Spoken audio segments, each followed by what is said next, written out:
FM, ang radyo sa mga Davaoenyo.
Padulong sa kauswagan, alang sa tanan. Magpadayon sa taob, magpadayon sa hunas. Sa balod sa panaghiu, sa walay sulog nga makabanlas. Midagay-day sa kahayag, ang balod sa mga gasa. Dawaton ta og isabwag sa matag usa. Madayaw, madayaw, madayaw Davao. Madayaw, madayaw, madayaw Davao. Madayaw, madayaw, madayaw Davao. Madayaw, madayaw Davao. Madayaw, madayaw, madayaw Davao. Madayaw, madayaw, madayaw Davao. Madayaw, madayaw, madayaw Davao. Madayaw, madayaw Davao. Kagutom ka talagman, kalisod batukan. Amo mahon edukasyon, kalinaw kinaiyahan. Negosyo, turismo, trabaho, magmalahot tayo. ekonomiya, agrikultura, Infrastruktura palang buon. sa kauswagan, walay Davaoenyo nga mabiyaan. Magkahiusa taalang sa progresibong dakbayan. Madayaw, madayaw, madayaw Davao. Madayaw, madayaw, madayaw Davao. Madayaw, madayaw, madayaw Davao. Madayaw, madayaw Davao. Madayaw, madayaw, madayaw Davao. Madayaw, madayaw, madayaw Davao. Madayaw, madayaw, madayaw Davao. Madayaw, madayaw Davao.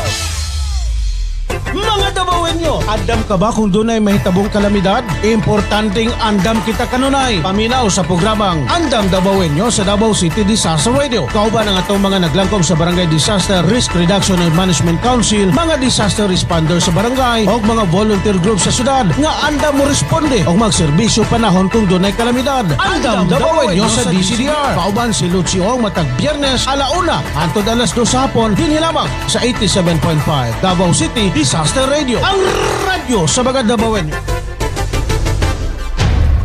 Ang Davaoenyo, disiplinado. Ang Davaoenyo, alerto. Kini ang radyo sa mga Davaoenyo, 87.5 Davao City Disaster Radio. Mga Davaoenyo, sa na to karon ang mga kasikas, katikaran, kahintang, kapsay ug kalinaw, mga kalambuan sa mga kasilinganan nato nga mga lugar sa probinsya sa Davao Region o mga syudad sa Tibok Leon 11 sa programang Kasikas sa Probinsya sa Davao City Disaster Radio. Kasikas sa Probinsya sa Davao City Disaster Radio. Matag Huwebes, alas 11 ngadto sa alas 12 Soto. Kauban si James Galay, dinhi lamang sa 87.5 Davao City Disaster Radio, ang radyo sa mga Davaoenyo. Ibabarangay na sa Davao City Disaster Radio sa programang Barangay Hour. Mga Davaoenyo, atong sayro ng kahintang, katikaran, mga kalambuan sa mga proyekto sa itong mga barangay sa syudad sa Davao. Barangay Hour sa DCDR. Kauban si Lucio, inubanan sa itong mga kabanang opisyal sa barangay sa 182 barangay sa syudad sa Davao. Paminaw sa Barangay Hour, dini lamang sa 87.5 FM. Davao City Disaster Radio, ang radyo sa mga Davaoenyo. Disaster Watch. Pag-iingat habang lumilindol. Kapag nasa loob ng gusali, manatili sa kinalalagyan. huwag piliting lumabas. Magtago sa ilalim ng matibay na gamit. Lumayo sa mga salamin at bintana. Kapag nasa labas, umiwas sa mga poste, puno at mga bagay na maaaring bumaksak. Kung nasa sasakyan, huminto at tumapi sa isang ligtas na lugar. At kapag nasa tabing dagat, lumikas agad sa mataas na lugar. Huwag malito, dapat laging listo.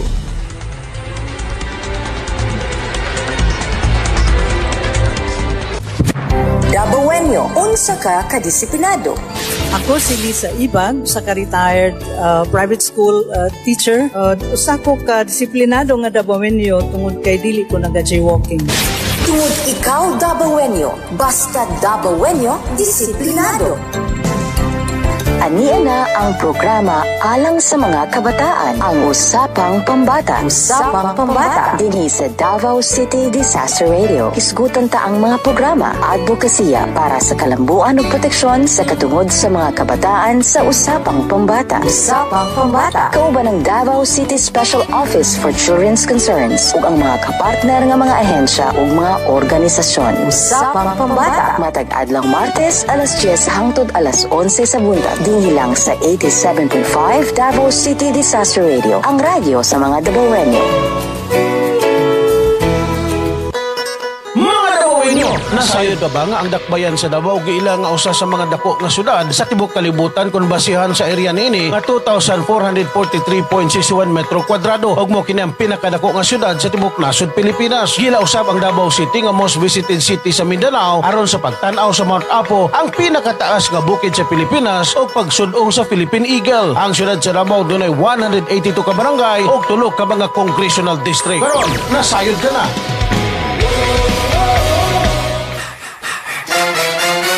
Lolo og lola, hunong usa og paminaw sa Davao City Disaster Radio tungod dinhi sa DCDR adunay moment alang sa atong mga pinalanggang senior citizens. Ania ang programang Senior Moment, ang programa nga maghatag og oras alang sa mga senior citizens. Ang programa nga maghatag og kasayuran alang panahon sa sunog, linog, landslide, baha ug uban pa. Dakong tabang ang saktong impormasyon.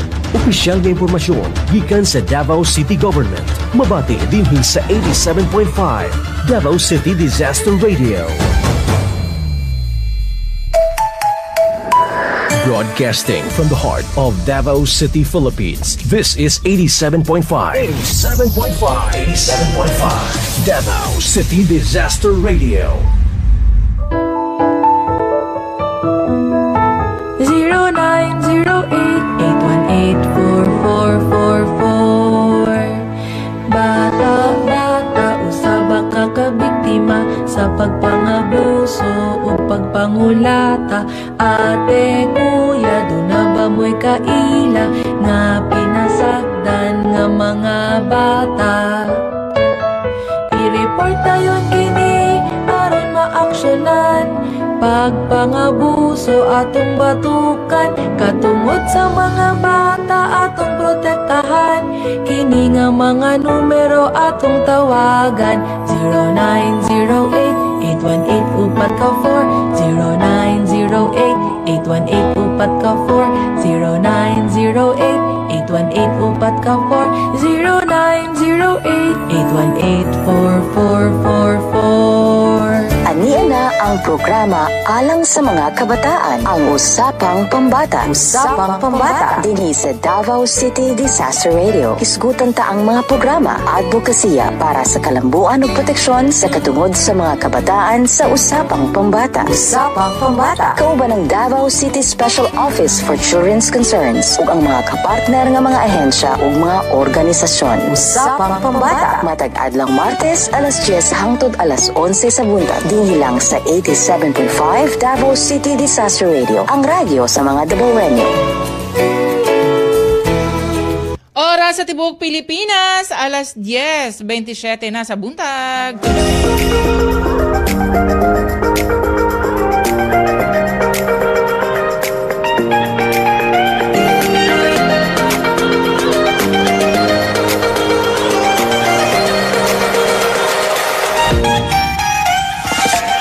Buenos dias, Ciudad de Davao! Ug syempre sa atong mga kasilingan ng probinsya. sa tibuok Davao Region. Hello mga Dabawenyo, kumusta po?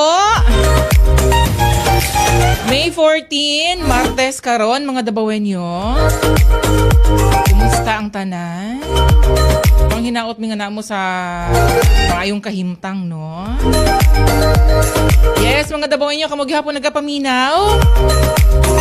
Siyempre nagatanaw sa 87.5 Davao City Disaster Radio, ang radyo sa mga Dabawenyo. Yes, mga Dabawenyo, another episode na usab sa atong programang na-miss na ko last week. Yes! Oo, ayan, sa atong programang Usapang Pambata. Kung diin pa dayon atong hisgutan ang mga programa, serbisyo, proyekto, mga aktibidades, labi na gyud ang proteksyon o development sa tanang sektor sa mga kabataan dinhi sa atong dakbayan sa Davao. Kauban syempre ang Special Office for Children's Concern.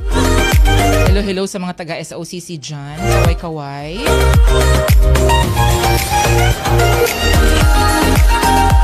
Yes, mga Dabawenyo, ako si Lorena Soliano. Ubanin ko ninyo ha sa isa ka oras. Maabot pa ba tag isa ka oras, ani? Murag dili na. Sige. Oo. Ubanin ko ninyo ha. Hisgutan nato ni. Unsa ba yun ning, unsa ning Child Alert Mindanao? Hisgutan nato na ilahang mga programs and services, advocacies para sa mga kabataan. Kauban ang Child Alert Mindanao Organization. With that, makauban nato ang Founding Board of Trustees of Mindanao Child Alert Mindanao. Siya po ang CEO sa PMR Human Resource Services. Walay lain si Sir Jen Paul Relacion. Sir, maayong buntag. Ma'am Lorena, mayong buntag ug sa ato ang mga tigpaminaw no sa Disaster Radio. Yes sir, welcome po sa DCDR sir no sa atong programang Usapang Pangbata. Ayan, nakita na ako si sir. Sir, oo, welcome po. Sir, kumusta po? And sir, pwede ba natong ipaila-ila unsa ba gyud ning Child Alert Mindanao po? Yes sir. Una-una no, mayong buntag sa tanan ang Child Alert Mindanao usa ka child-focused non-government organization nga naka-base diri sa ato ang syudad no, syudad sa Davao. Natukod kini nga organisasyon ni atong tuig 2006 no, taud-taud na pud nga nagahatod og programa og mga serbisyo sa ato ang mga kabatanunan no sa mga bata and young people diha sa nagkalain-laing barangay sa ato ang syudad.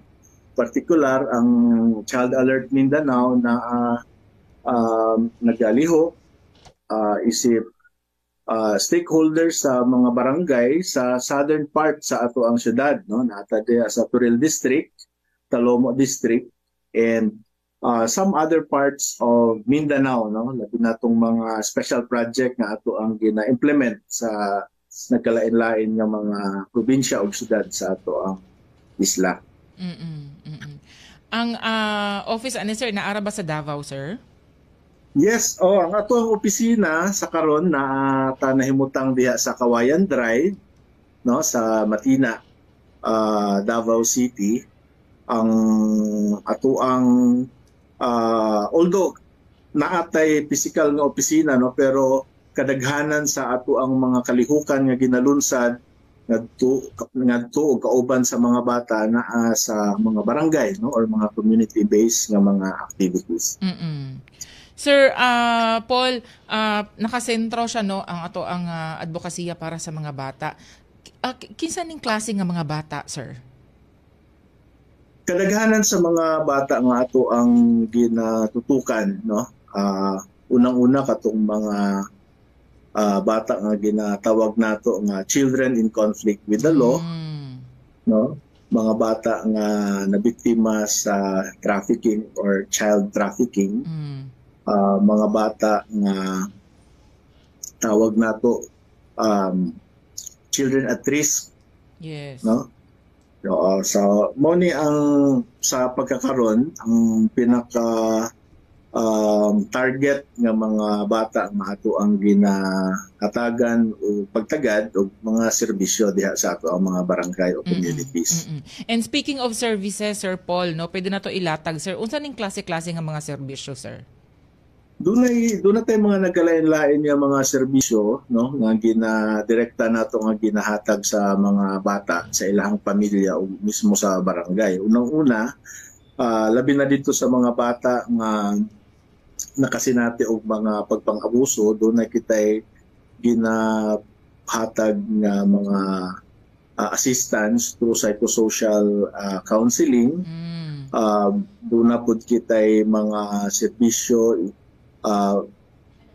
paghatag og mga non-food items sama sa mga educational materials, mga back-to-school kits, no, labi na sa mga bata nga naa sa mga nag-eskwela, no, kay duha mo gud ni ka target nato, no, katunay mga out of school children or out of school youth o katong naa sa eskwelahan or in school children. So kini nga mga serbisyo direkta nato ning ginahatag kanila, labi na sa mga kaso diin nakasinati o pagpang-abusong sexual o physical ang mga bata. Una po kita yung mga referral system na ato ang ginahanyag sa ilaha aron nga matabangan sila labi na sa mga estutanang panginahanglan nila sa medical o legal nga mga assistance.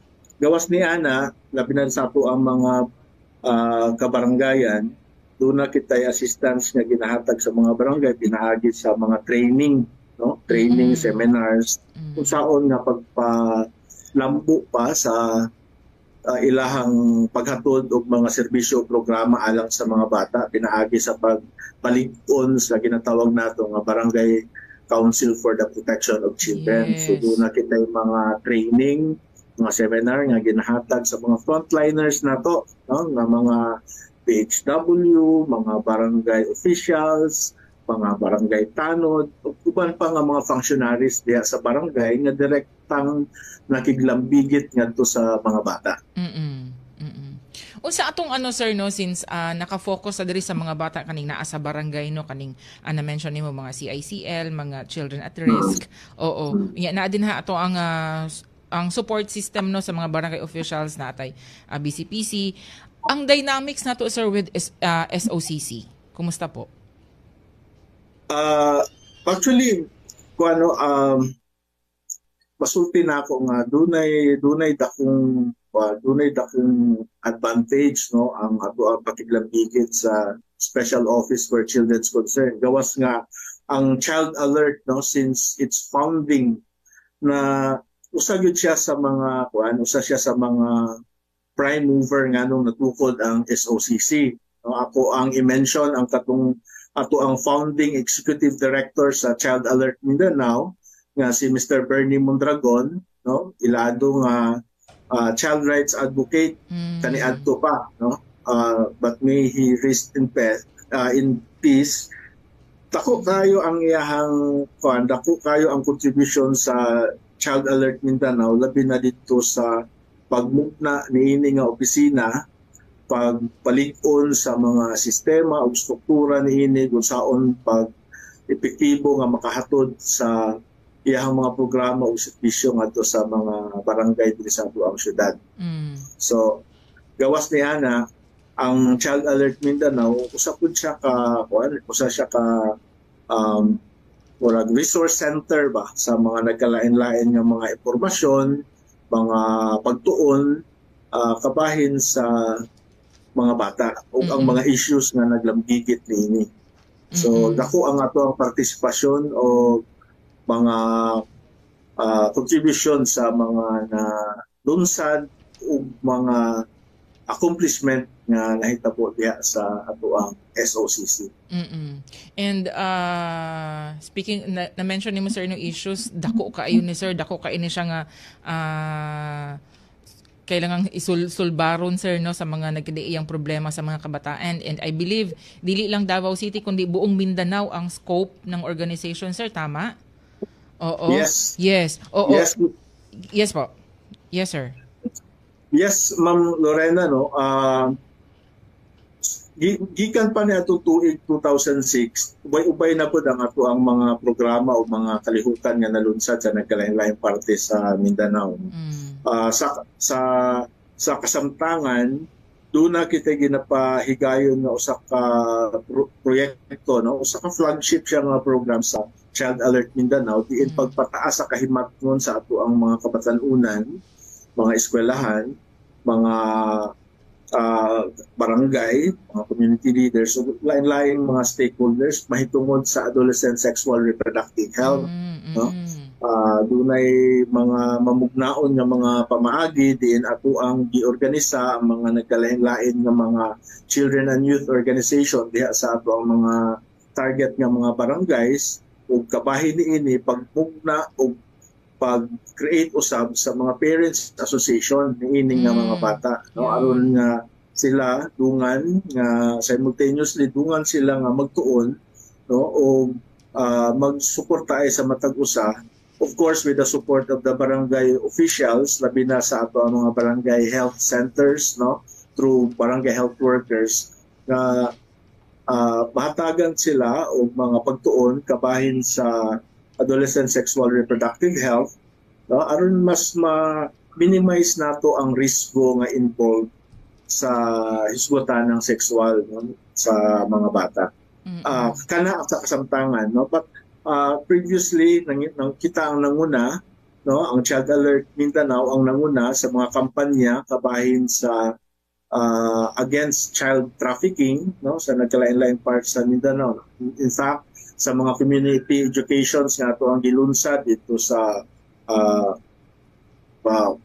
ARMM, kaniadto, no, diin ubay-ubay pod ka mga communities ang ato ang na-reach out dito in partnership with UNICEF, no. Diri sa Davao ug sa Davao del Norte, doon natin mga proyekto nga nalunsad pod, no, diin kuha kita og dako nga suporta sa ato ang mga stakeholders diya sa mga LGUs. No, so kasagaran nga mga programa niini katong more on kaning sa campaign against child trafficking, no, campaign against online child sexual exploitation, and children in conflict with the law and children at risk. So mao ni ang ato ang mga nanguna nga mga programa on child protection. But at the same time kay very comprehensive man pud ang ato ang lantaw, no, kay we are a child rights based nga organization, so dili lang ginatanaw nato ang protection kundi ang unsa pud ang participation sa mga bata niini nga mga pagsulbad niini nga mga issues, no, kay unang-una sila magid dapat ang mulihok sa nila ma-claim ang ilahang mga katungod kana then katong development and at the same time yung survival, no. So ato na ginahisgutan ang unsa ang mga components diha sa nga nalatid diha sa United Nations Convention on the Rights of the Child. So ana siya ka masulti nato ana komprehensibo ang ato ang programa, no, diha sa ato ang mga barangay. So very wide ang scope sa inyong gustong mahitabo sa organization, sir, no? Oo nga, daghan pag organization pod nga same ang focus, no, para gyud sa welfare sa mga kabataan. And quick lang, sir, no, ako lang pangutan-on siguro kung ngano na ka-idea ta nga na put up nato ning Child Alert Mindanao po. So ang Child Alert Mindanao kanunay nga updated, no, o nagahatag og pagtagad sa mga issues sa mga katubang sa mga bata na pinaagi sa pagtuon na gihimo o mga natay mga research, no, nga mga gihimo interviews o mga focus group discussion nga ginahimo ngadto sa mga nagkalain-lain nga community. Kung atong makita Ma'am Lorena, no, child alert, ang iyahag yung mandate mura siya ng batang alerto ba nga kung doon natin makita madunggan nga dunay mga issues diin na lambigit ang mga bata o apektado ang mga bata, dili ta nagpakahilom, no, kundi alerto ta. Alertohan dayon.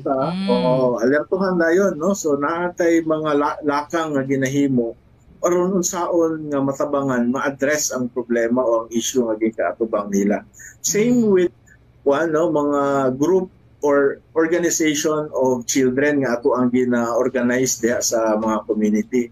Dala-dala nila unsa ang mga efektibo o epesyente nga mga lakang o programa o activities, no, sa kabatang alerto. So mo na nga kung diha sa community o sa barangay, no, doon na gani madungog nato nga dunay mga issues kabahin sa mga bata, mo ano na sila atong ikwana i-report na to sa child alert, no, or sa kaning mga batang alerto nga mga organisasyon nga natukod diha sa ato mga community. So naanay ingon ana nga awareness, no, labi na dito sa mga target communities asa ta nagalihok.